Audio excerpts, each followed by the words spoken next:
નમસ્કાર ખેડૂત મિત્રો, અત્યારે આપણે ધનાભાઈની વાડી. ધનાભાઈ, તમારું ગામ?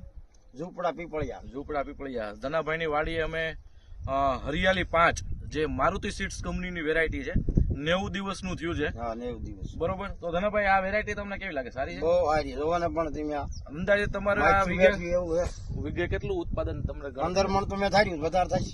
15 મણ તો ધાર્યું છે. વધારે થશે, જવાબદારી. બરાબર છે. તો હવે મિત્રો, જે હરિયાળી 5 નંબરની વેરાયટી છે, આજે આ 90 દિવસની અંદર તમે એની ફૂટ જોઈ શકો છો. આ સિંગલ છોડવો છે, બરાબર. તમે એની ફૂટ જોઈ શકો છો અને અત્યારે એની જે ક્વોલિટી અત્યારે જે બંધાણી છે, તમે આની અત્યારે નિરીક્ષણ તમે જ ખુદ કરી શકો છો. હવે ધનાભાઈ, તમે આ વેરાયટી થી તમે કેવા સંતુષ્ટ હતો? વેરાયટી તો બીજી વખત તમારે વાવી હોય તો તમે હશો. આજ વાવવાનું હવે મિત્રો, ઘણી વખત તમે ખેડૂતો દરેક વખતે તમે જયારે જીરાનું બીજ ખરીદવા જતા હોય છે તો તમારી પાસે ઘણા બધા ઓપ્શન હોય છે. જો ઓપ્શનની અંદર જયારે સિલેક્શન કરવાનું થાય અને જો જોયેલું જાણીતી વેરાયટી હોય તો હરિયાળી 5 છે એ સર્વ સ્વીકૃત વેરાયટી છે.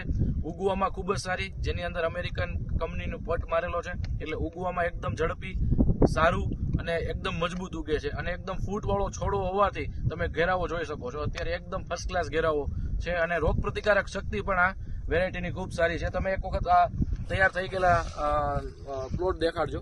એક નંબર ઉભો છે પ્લોટ અત્યારે. બી રાખ્યા જેવું છે આ જીરું.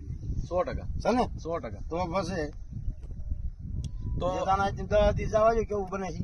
10 દિવસની અંદર આ જીરું ઉપડવાનું છે. આની અંદર પણ આપણે હવે એક વખત પોટાશનો રાઉન્ડ પણ કરવાના છીએ. ત્યારબાદ આપણે આની ફાઇનલ ક્વોલિટી શું છે, ઉત્પાદન શું છે, એનું પણ આપણે રિવ્યુ લેશું. Thank you. આભાર.